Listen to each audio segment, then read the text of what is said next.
Why are we here? That is Rachel and me. You guys, you're always here every Sunday. Because this is your church. So we live in Kenya. But why are we here today? Only because of three things. Number one, so that my kids can terrorize Rick and Terry. Because they always get to see him after every maybe 2 years or so. And because of the pandemic, this time it was longer. So I couldn't contain them in Kenya anymore. God had to make a way for them to be here and give me a break and mess with him. And I'm so glad it's going so well. Yesterday, he made the greatest gift and bought them 2 big guns. So wait for that. They are Nerf guns. We call them guns, toy guns, whatever. Okay.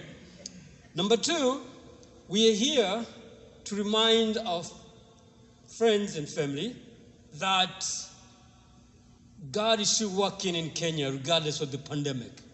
Sometimes people want to hear people say, this is what we're doing in Kenya. I always tell people, I'm not doing anything in Kenya. So if you're waiting for me to say we are doing this and that, I'm here again to break your heart because I'm not doing anything. I'm just witnessing what God is doing. And we are coming back to give you a testimony of what He is doing in Kenya. We brought a bigger chart with so many faces. This is part of what God is doing in Kenya. We've been in Kenya how many years, Rachel? Yeah.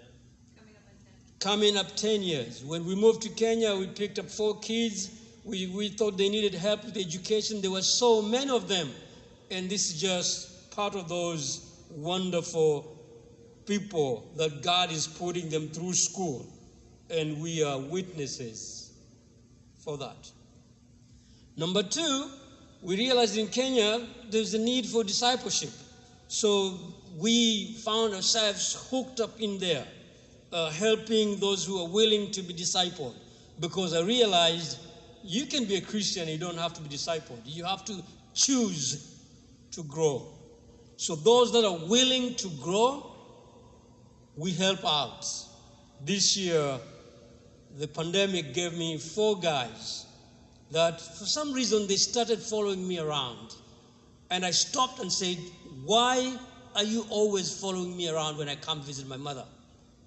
They said, because you just live as simple as if nothing is happening in this world. People are freaking out. Is that the right word to say? Sorry. Okay.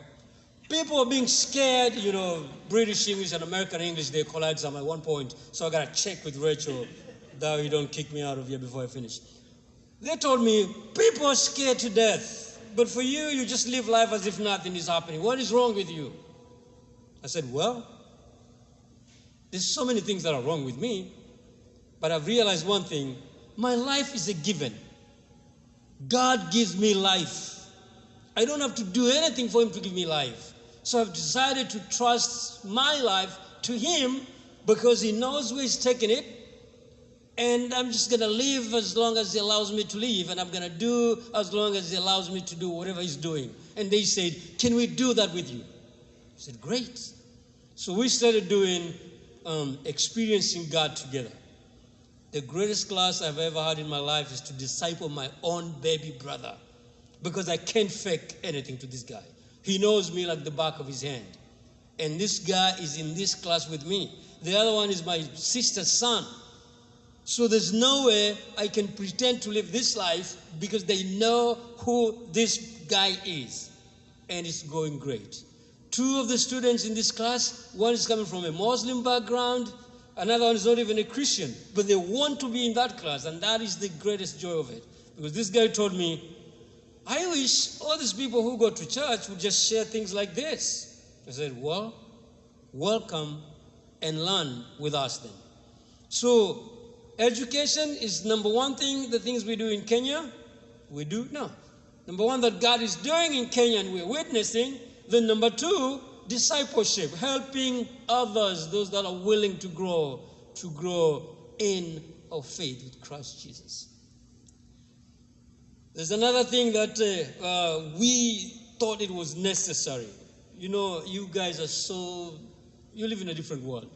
You have running water everywhere here, even in the streets. In Kenya, that is not the case. Even the houses that they have plumbing done with all those nice things, sometimes that commodity is not there. So God blessed Maisha Kamili with a connection with Texas Baptist men, and they donated this small rig so that we can start drilling water. It worked great when they were there because the equipment was new. When they left, everything started going crazy. I don't remember how many times we broke this thing. As I'm talking, the gearbox is broken, so we can't drill anything. We're lucky we are meeting with the guys who donated this thing 2 weeks, something, in Temple, so that we can discuss means and ways of maybe if we can find a locally assembled drilling rig in Kenya that we know it can be fixed by this guy when he has a problem, I think we'll be in a better shape than we are now. Because the equipment that we have, nobody sells the spare parts in the country. I've been in Nairobi many, many times, spending weeks there, going from every part shop that there is, and I haven't found any luck yet. Number 4, we were blessed with an idea of starting something called a Life Skills Center, a place where we can teach people. There's a big gap of people. They couldn't go to school. One of them is my mother. She can read, she can write, because she never went to school. My grandfather and many more in Kenya today, they see things the same way. The baby girls are not meant to go to school. They're meant to be married. So educating them is a waste of time. And that's pathetic, right? So that group don't know anything about education. And there's so many of those. So we felt the need that if we could establish a ministry for them where they can come in and learn simple things like even, let's say, cooking, sewing, plumbing, and things like those. Maybe they can also live a life. The pandemic has done so much harm than good. That is for everybody. But this time in Kenya, we have this other problem of drought. The place is so dry. And when I say dry, it's so dry. Since I was born, I have never seen mother going to the garden, planting crops, and not harvest a single one. This year, it happened. We prepared 7 good acres of land. We tilled, we bought seeds, we planted. We did not harvest even a single grain of corn. That's the staple food that everybody eats in this part of the country. There's no rain. So everybody, as I'm talking, they have no idea where they're going to get anything to eat from. In that Life Skills Center, it clicked in my head that, hey, what if we can introduce a new way of farming, not only depending on the rains coming from heaven? What if we can start irrigation? God blessed me with those 4 guys I told you, so I introduced a local assembled greenhouse. We went and we did something we shouldn't do because we are cutting the trees. That's why we don't have any rain. But we had to do it. So we cut a little bit of trees. We built our own kind of a greenhouse, or shed net, if you would call it, so that at least the plants can be protected from the sun. And I began thinking and praying with Rachel, what if God can provide a greenhouse? Then we can know for sure that we can grow food here, and this community can have something to eat. So that is in the works. We are trusting God to provide so that we can establish a greenhouse, a real greenhouse, so that whether there's rain or there's nothing like rain, we can still grow food for this community.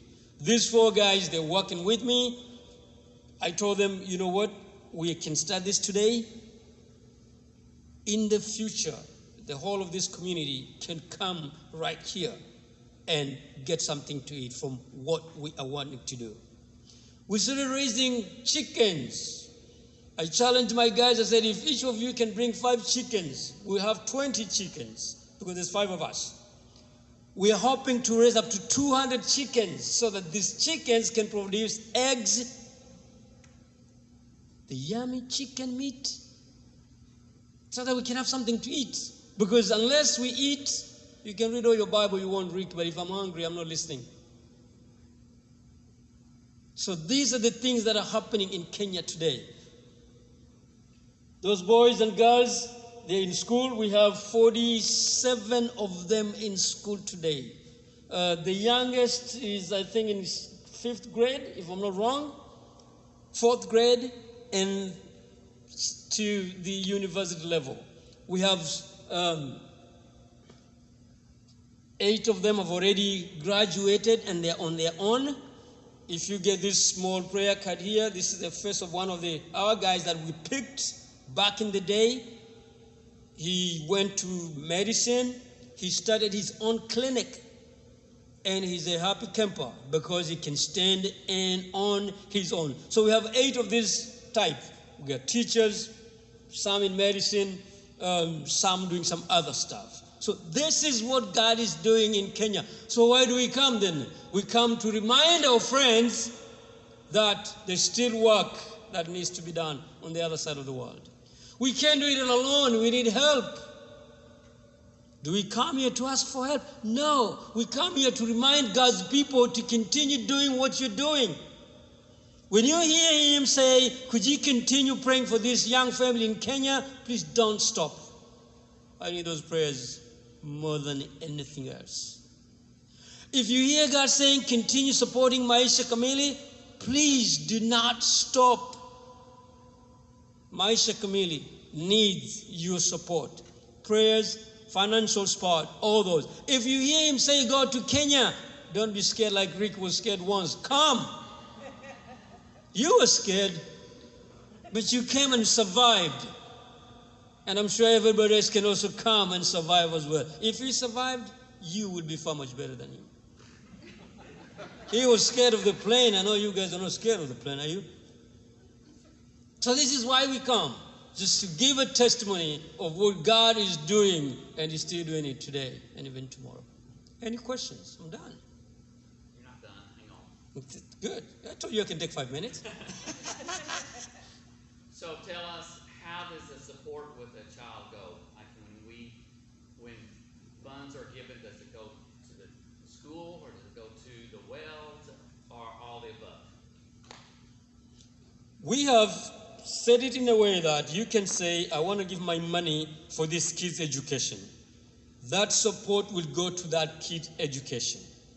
We have a general fund that supports this family here because we need to eat, we need to travel, we need to buy clothes. We have funds, people would say, I want to donate my money to go to the well. That money will go to the well. Like when I broke the gearbox, I had to write an email here, and some funds were sent to me, and I had to go to Nairobi, try to chase all these parts. So every penny that comes, it has a designation to where it's going. Second question. Yes, sir. Is security. We hear, of kidnappings and stuff like that. Is that a real threat? I'm not safe right where I am right now. There's some parts of the country, security is an issue.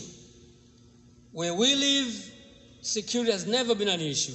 Though a few months ago, some weird people showed up and they were kidnapping little kids, gouging out their eyes and some weird stuff. But that stopped. But generally, in his hands, I'm safe wherever I am. It doesn't bother me that much to know that I live in Kenya and I might be kidnapped. But that's my perspective. Rachel might have a different perspective. But I don't think she's bothered. She's good. You can speak for yourself.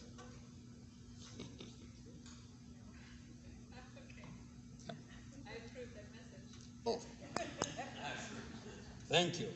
Okay, y'all better ask, or else you're going to have to hear me teach. Any other questions? Yes, sir. Yes. Is it a daily challenge just to have water to drink? I mean, if your well's not working, where do you get the water? Okay. We live in a little town called Kilifi. We have running water coming to our place. We have a big storage tank that when the piped water runs, this thing can hold water for so many months. But where the Life Skills Center is, and most where our kids are, those places, they don't have running water. So somebody has to bring water with these, what do you call them, water trucks? What do you call them? Water boozers? A water truck. You know, we have them different names over there. So somebody has to bring water for you at a price. Like the place where my mama lives, that's where we dug the well. The well, the water is a little bit acidic. You can't drink it. You can wash with it. Animals can drink it. You can cook with it, but humans, you cannot drink it. We're still trying to find a filtration system that maybe can clear that water. So if you don't have running water in your house, every day you have to go find it somewhere. Most people depend on rainwater. That's where the problem comes. When it doesn't rain, then farming is not happening. And most of the people, all they know how to do best is to plant corn. That's our staple food. And they depend on rain only. So if there's no rain, it's like their life is coming to a halt. That's why we started thinking if we can introduce greenhouses and do some irrigation there, using this water that someone brings with the water truck, we can help these people to get some food to eat. But we're still hoping to drill some more wells. Maybe if we can get a rig that can drill deeper. They say that the deeper you go, the good water you get. So the one we had it had a capability of drilling only 100 feet deep. But if we can get one that can go deeper than that, maybe we can get good water for consumption. First time we went, you turn on the faucet and there's water. Next day you turn on the faucet, Nothing. there's no water. Water company went on strike. So there wasn't a lot of water in the tank, so he pulls out 25-gallon buckets. He says, we gotta go get water. So in the little community where they live, there's a water spigot in the ground, and we pull up to it, we fill up those 25-gallon buckets, put them back in the truck, and Did you get put them back on your home. head? I did not. I saw that done, but I wasn't quite coordinated enough to balance it on my head. When we get home, we can't pull around to the back of the house where the tank is, so he knows what he's doing, I don't. So I get to be the donkey. And I carry the 5-gallon buckets all the way to the back of the house so he can pour them in, does whatever he's doing. I don't know what he did, because as soon as I drop those, I have to go get 2 more. And 10 trips like that, I was exhausted. I didn't care what he was doing. But that's how you get water. At his mother's house, there was someone who was able to donate money for a water tank that sits beside her house, and it catches the rainwater off the roof. And so she did 750. We have 2 tanks. Actually, my sister and I built those. 750. Yeah, we have 11,000 liters. I don't know how many So that is. they've gotten creative with doing those things. But that's the nature of the water over there. The water that we drink over there was good. We also bought bottled water. So Yes, sir. What is the annual rainfall? The annual rainfall, I have no idea. Google that, Richard.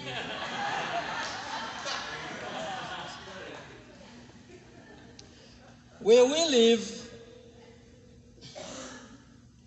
which is the coastal part, it doesn't rain that much. Sometimes we have pretty good size amount of rain.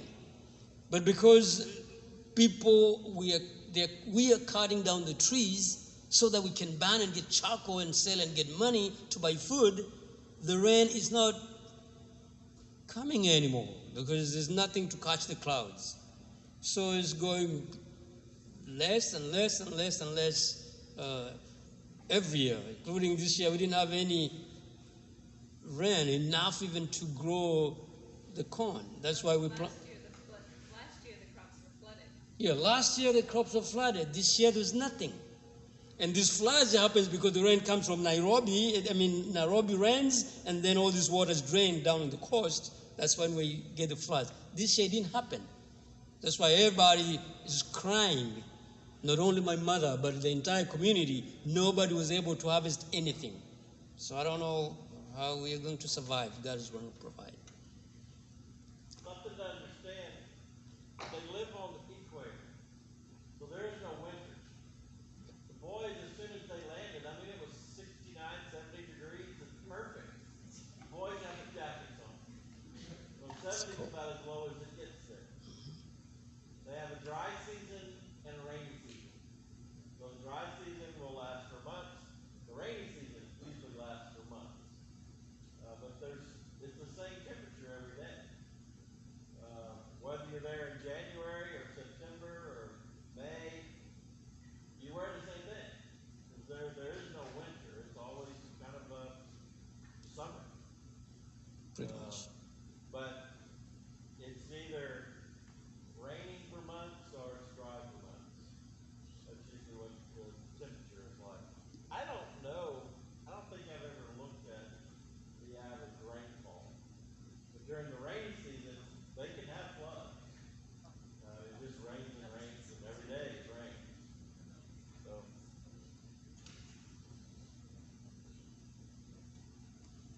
I assume during the rainy season, because of the amount of rain and the clouds, if it's not protected, you can't grow anything because you can't get sunlight. Yep.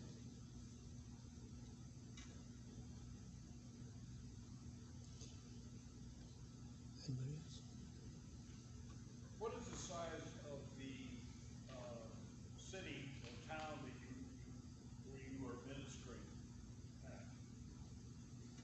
That'll be Kilifi. How many folk? Kilifi has a population of about 50,000 people. Wow. But our ministry stretches the whole of Kilifi County, which has more than 1 million people. We live in this town with 50 people, but our ministry is scattered to about 1 million people. Because all these kids don't live in the same town. Some come from Kilifi, some come from Malindi, some come from the remotest parts of Kilifi County. So what's the dominant religion there? Muslim? Christianity is the dominant. Islam is second. Islam. Yes. So to support you, we just give it to Terry and she takes care of it, or do you have a place that mails you? There is a place that you can send it. She knows the way, but we're going to give you one of these little things. They have all the given information. You send it there, it gets to where it needs to be. If it's designated for a child's education, you can take my word to the bank. That kid will be in school. We won't take one single penny for that kid. We make sure that the fees are paid and the kid in school. If you say this is for life skills, then we're gonna go and do that. I was looking for companies in Kenya that have greenhouses and their prices, because I'm trusting God to provide for a greenhouse. And when He does, that community is going to see a change. When we were building this shed net, the whole community was like, is he out of his mind? What are they doing? And these are the words of my mother. Mom said, this is the benefit of going to school, trying to bring a change in the way we've been doing things. Because people know you go plant corn, you wait for 3 months, you harvest. But this year, nobody harvested nothing. So are we going to all starve and die? There has to be a way. So when God provides, I'm envisioning Maisha Kamili Lab Scale putting a greenhouse. This thing has a capacity of growing 500 tomato plants and green pepper and all that. We can sell these things and buy food. And we are hoping the community can come and learn from us. These 4 guys that I have with me, they come from different villages. I pulled them together and said, could you come and join me so that we can start something that will be like the model for everybody here to come and learn from us?